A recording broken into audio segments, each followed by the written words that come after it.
100 years ago, the 19th Amendment was ratified, giving white women the right to vote. Did you know Black women's leadership played a vital role?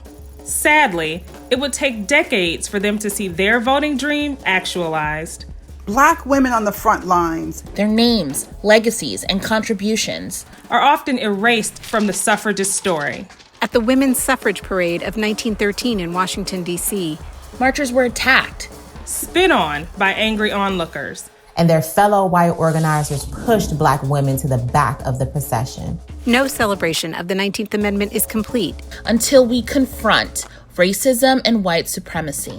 Together, we honor women like Sojourner Truth, Anna Julia Cooper, Ida B. Wells, Mary Church Terrell, who paved the way for full participation in American democracy.